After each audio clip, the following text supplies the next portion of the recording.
Well, today I've come over here to my sweetheart's place, Mama Kira, and we're gonna do some baking. She wants to make poppy seed muffins, Yeah. and I thought she could show me how to do it, and then I would catch a video of this and share it with you guys. So, what do you say? I say great. I'm actually gonna do lemon poppy seed muffins. I've decided. Scott didn't know that. We're gonna add that ingredient to it because it's the late spring and we think that'll be a nice little flavor, and we've got plenty of lemons. People ask me how to bake all the time and they want to come over and watch, and I tell them what I do, and it seems sort of second nature to me, but I'll tell you, some people really don't know the first thing about baking, so that's why I wanted to do this video. Scott's agreed to be my sous chef. I'll try. And sous is actually a French word. Down at the bottom of your screen, it means under. So he's like my under chef. It's not the girl next door? It's not the girl next door. No. Ah, okay. So he's going to be my helper today. This is a poppy seed cake recipe my mother has had and made since the 60s. So this has been in our family a really long time. The first thing you want to do is get out all of the things you're going to need to make your baked item. So for the poppy seed muffins, I have dry ingredients, wet ingredients, and addition the bowls that I'm going to need. And there's actually a French word for this too. It's called mise en place, which means everything in its place. And sometimes I get this stuff out the night before. And when you're baking, you want everything to be at room temperature. So I took out the butter. You can leave it out overnight or just take it out in the morning. I've got my sour cream out at room temperature, and I've got my eggs out at room temperature. Okay. Do you know why we do that? No. You don't? No. Really? Okay. I have not been good about that. The idea with baking is that we're going to put it into a hot oven, and if we've put in cold ingredients, it's going to retard the baking process because the coldness has to then sort of get to temperature before all the chemical reactions can take place. I see. So Okay. you don't want to use cold ingredients. Okay. The other thing is that baking is a science. So while you and I make soups and stews and we riff and we just throw different ingredients in, you can always do that when you're cooking something savory. But when you're making a baked item, you have to pay attention to the exact measurements because it's actually a chemical process that's going on in the oven that creates these baked goods. Okay. I'll be really careful and measure these things accurately. Okay. The What do you first want me to thing, start with? the first thing we're going to do is preheat our oven because, as I know with my oven, if I put it at 350, it takes probably 20 to 30 minutes to actually get there. So that's the first thing you want to do because the rest of the things will be, cooking as we're going. So I'm going to start my oven at 350. I also know that in this recipe we're going to be beating egg whites. So I'm going to put my egg whites come better if they're in a cold container and a stainless steel when you beat them. So if you have a stainless steel container, a metal container, that's best. And then you put it in your fridge to get cold before you beat your eggs. And I'm going to cook poppy seeds with honey and a 1/4 cup of water for 5 to 7 minutes. And you can actually buy this poppy seed mixture already in a can for like $3.50. I happen to have poppy seeds on hand. We're going to put in a 1/4 cup of water. We're going to put in 1/3 cup of honey, and I've got a sweet little spatula to get that out. And we're going to put in our poppy seeds. Different recipes have all different amounts of poppy seeds, I've noticed, but I'm going to put that in, and I'm going to put that in, and we'll call that good. So I gotta be accurate and get it all, right? Well, I'm not going to be upset if we're missing a teeny tiny bit. Okay, All right. so we're going to put this mixture, which is kind of interesting. It kind of looks like sand in there, doesn't it? We're going to put that on, and we're going to cook that so that the honey and the honey and the water and the seeds sort of come together. And I can use that spatula to do this, actually. Thank you.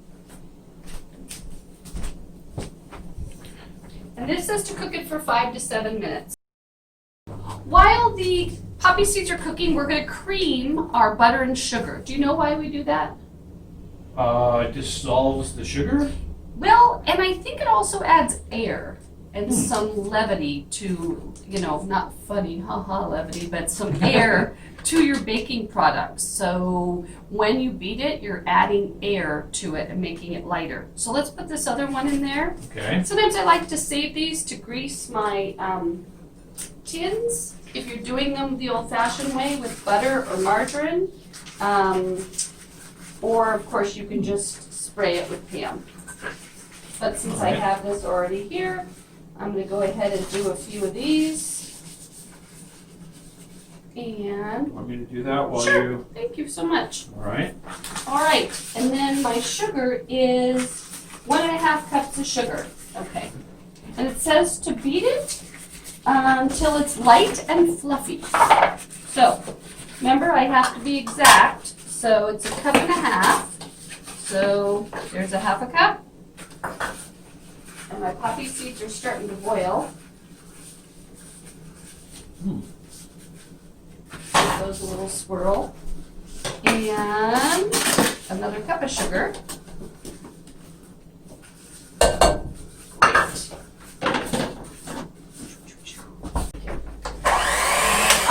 I always forget. When you turn this on, make sure that it's off before you plug it in. And especially that your beaters are in before you turn it on so that you don't injure yourself. I'm going to start it at like 2, which is on the lower setting. And because the butter's been out, it just immediately works with the, look at that, that's only been 30 seconds. If this butter were cold, it wouldn't be going in with the sugar that easily. So it's a nice warm day today.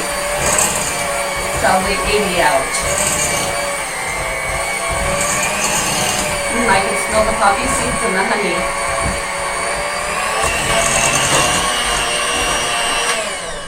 Great. Now my batter is light and fluffy looking. Good. All the sugar's whipped in there.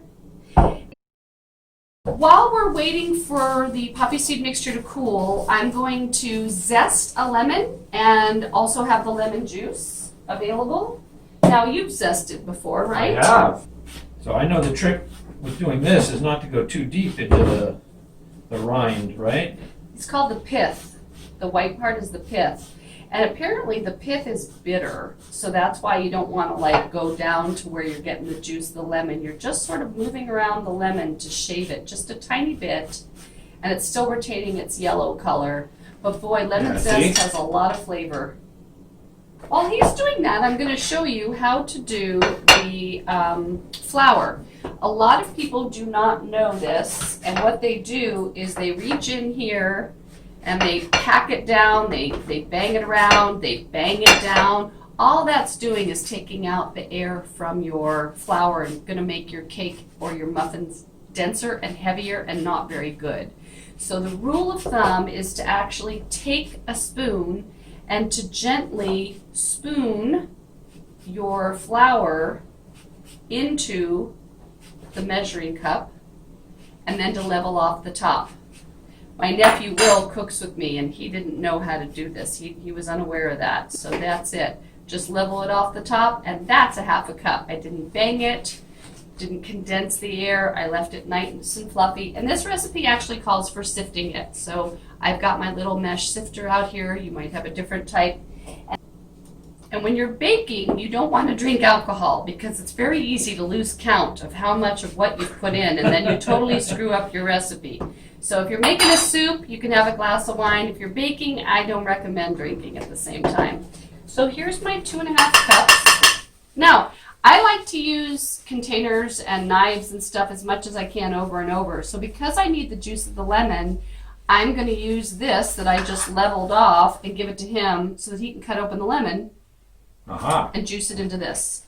It's okay I cut it on your counter? It is. It's a butch block, and it's also okay to get seeds in there because I'm going to strain it through my sifter later, so you don't have to worry. So it all just goes in? Yep. And I need a teaspoon of baking soda, and that's the small T. And here's my teaspoon of salt. And then I'm going to just keep this over here and gently hit my hand, having it all filter through. So you don't use one of those mechanical ones you crank or. I've never had one of those. I'm gonna put that away, and then I'm gonna take a little whisk. Are we done with the flour? We are, thank you.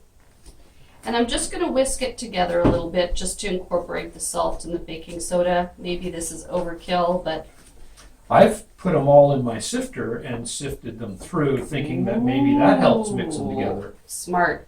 Lots of ways to skin a cat. So what we're gonna do is we're gonna separate the eggs, and I'll show you how I do Okay. that. And I'm gonna put the whites into that chilled bowl, if you don't mind getting that out for me, please. Okay. Thank you. So you want to, typically you crack it on, I think, a flat surface, they say. Funny, I've never had anybody watch me. Okay, thank you. The egg goes into, the egg yolk goes there, and you sort of save your yolk, and you move it from side to side, getting off as much of the egg white as you can.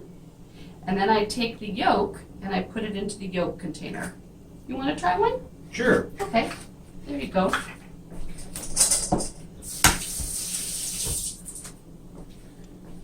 So we split it in half. Yep.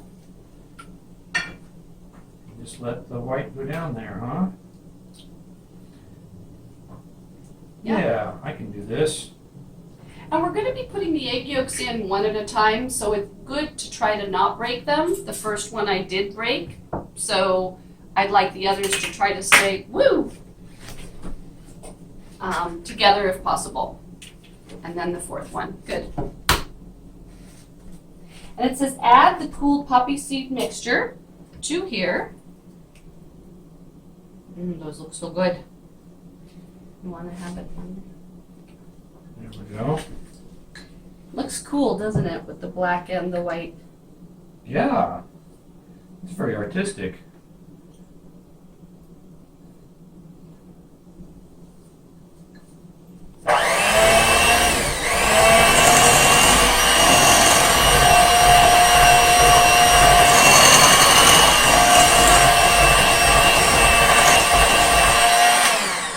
And Scott knows that we scrape down the sides every once in a while. Scott knows that we lick the beaters when we're all done too. He's a smart man. So now that this is a really pretty little batter here, I'm going to add the eggs one at a time. Can you see that? I just plopped it in there. Just mush in there.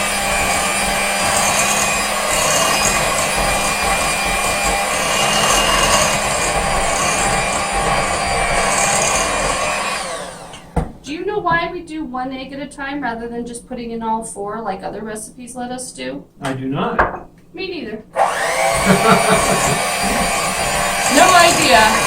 The viewers who know that can comment on the box below.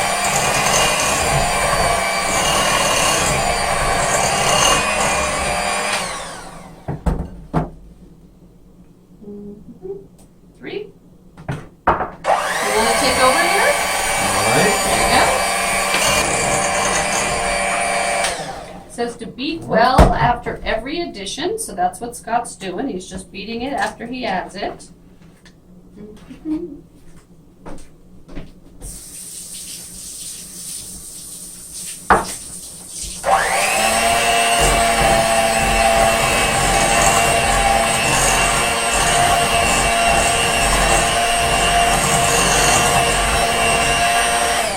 Good job. It's getting thicker, I can tell.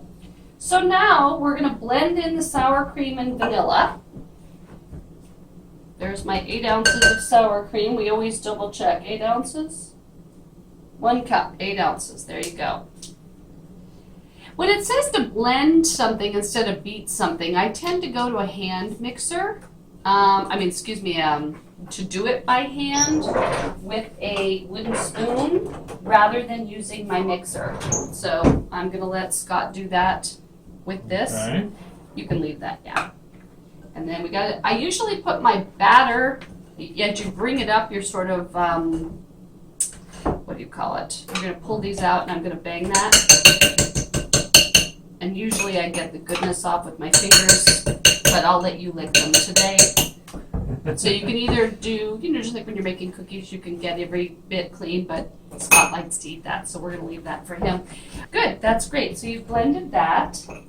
And it says, and then I put in vanilla and almond. This is gonna be good. Yeah, Mm-hmm. you're liking that? Mm-hmm. Okay, good. Again, I'm not pouring over my batter, because if it goes and overflows, I wreck my cake. So I'm doing it over my spare little container here in case I make a mistake. I don't like all vanilla, so I do half a teaspoon of almond, which is a very much more pungent extract, but I really like the flavor that it gives. It's a really nice nuttiness that I think goes well with the poppy seeds. So I do half and half. And then I'm also going to add my lemon. So I've lost my sous chef. I'm busy licking Peter's. I see that. All right. So I'm going to put in my lemon zest now, because this is the time when you're sort of adding your herbs and your spices, if you will. And it says the juice of a lemon, and I'm going to use this, as I mentioned, so that I don't need to worry about my seeds. Perfect. Okay. So that's just going to get incorporated as well.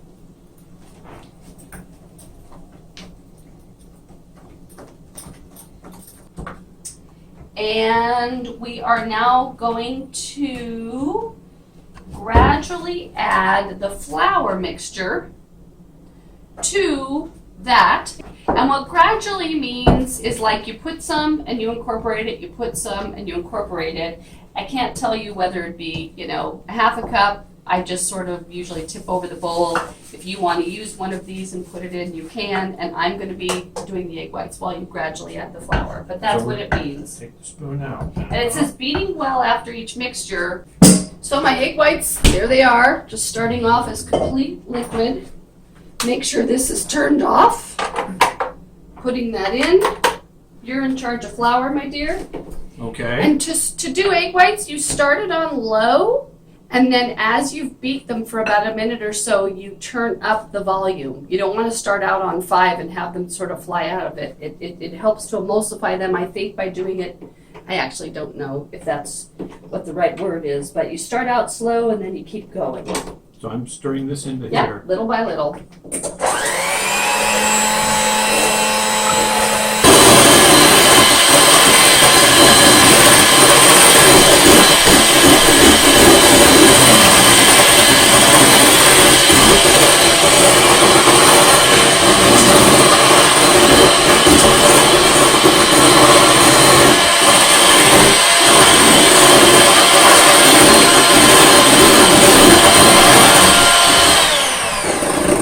Turn it off and check, and you lift it. Well, that's pretty good. See how it just kind of stays there like an ocean wave? Oh, yeah. So that's a stiff peak, right? Just forming. And this is moving a little, but you can just see where we want to be. How are you coming with that there? Pretty close. I got a little more yet. Okay. Good. My egg whites are ready. One more bit of flour.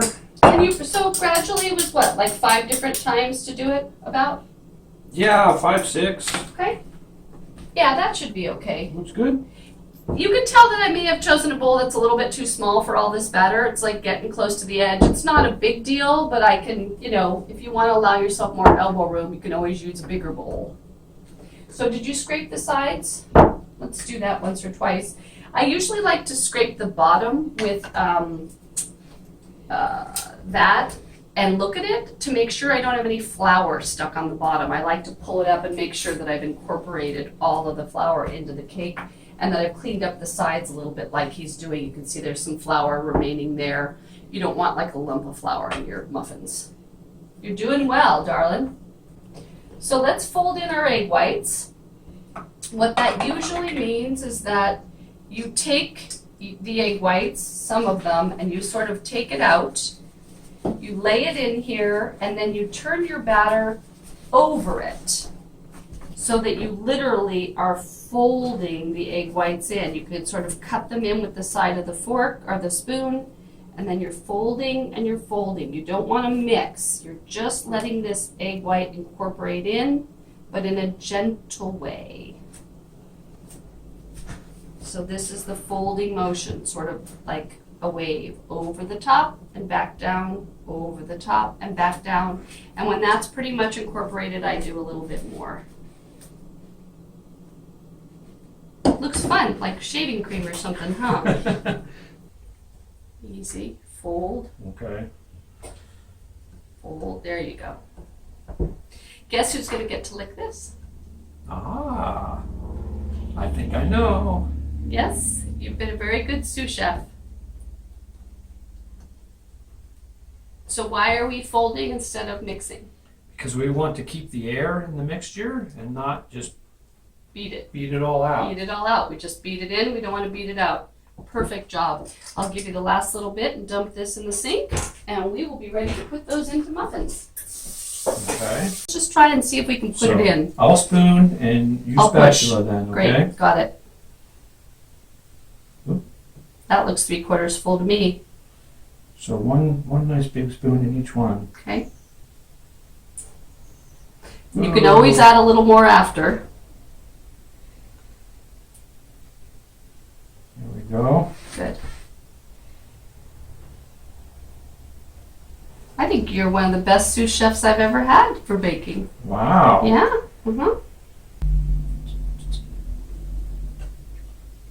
It's important that the same amount, no matter how much it is in each of your containers, because Okay, you that don't one want looks to low. bake it and have one muffin burn and the other be raw. So you always have to make sure you have about the same amount of batter, whether it's too much or too little, or just right. Well, we got a little too much in Yeah, that one. I think that's a little too much in there, so we're going to rob Peter and pay Paul over there. What do you say? That one needs more. That guy needs more. Okay. Let's see here. That's looking pretty good. Yeah. Now, if you're smart, you have sprayed your entire baking pan, not just in the holes, because the batter that comes here is hard as heck to get over. You have to really. So I usually take a rag and clean up all my extra so it does not bake into my baking tin. And if I've sprayed it, excuse me, or put butter, it comes off really easily. But you want to get up all that yucky stuff. So I'm going to get a paper towel that's wet and just gently go along those edges before I dump it in the oven. All right. All right, so let's put those puppies in. Give them about 15 to 20 minutes and take them, test them with a thermometer, or a toothpick. Timer. It's always good to bake, if it says 15 to 20 minutes, it's always good to bake on the lesser amount of time and check, because if you walk away and check your email and 20 minutes goes by and they really were ready in 15, you burned what you just went ahead and made. So check, it says 15 to 20, look in 15 if they need an extra 5, extra 10, but always start with the lesser amount of time. Okay, so my timer's done. It's been 15 minutes. I'm going to turn the timer off and I'm going to just peek at these. I can tell that they've risen. They look really good because the light's on, but I just want to see what color they are. And I can see that they're not quite. They're starting to brown and look good, but I think I want them a little more done than that. Although, let me just do my cake tester to see if it comes out wet. Oh, actually it didn't. It came out dry. I'm going to get them a little darker. What do you think? All right. I can wait. I'm going to give them like another 2 minutes. All right, so they've been in there about another 3 minutes. So I think I'm going to turn off my oven. And I'm going to pull them out. Oh yeah, those look absolutely beautiful. I like the brown on those. I hope I don't have to tell you to wear oven mitts, people. But oven mitts, I like these. Like a Muppet. Close my oven so that I can bake my next batch. And then these have gone on a cooling rack, which means, that the air is circulating underneath them to cool them off. Now the thing you want to remember is that because this is so hot, those muffins are actually still cooking. which is why the recipe says place on a cooling rack and then sort of get them off the cooling rack. That's true with cookies, it's true with cakes, so you want to let them cool for a while until they're sort of able to be taken out and put on the cooling rack without the pan. But right now these muffins are actually still baking. So we'll let them cool. Scott's too busy eating his batter to help me out. I don't want to get too full before I get to eat one of those. So I'm going to gently do a little knife around here since it didn't come out on its own. It may mean that we didn't put enough butter in the muffin tin, but Yeah, it stuck a little bit, didn't it? it did. We didn't put enough butter. That smells really good. You want some of this, Sam? I am? Yeah. Nice and fluffy though.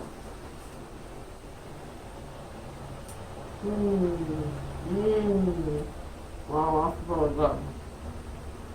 Nice and light. Mm-hmm. Excellent. So light and fluffy. You did good. You did good. Mr. Fix-It, well done. Thank you. So we're gonna let these cool a little more. We'll pop them out of the tin. And you know what? If that remains in there, we'll just dig it out with a knife and eat it just the same. You know, we're not selling these commercially. This is just our house and we didn't put enough butter in there. What? I thought we were going into business. Oh no, oh no. Okay, tomorrow. My bare hands, I'm gonna go ahead and take those out. Nope, not ready.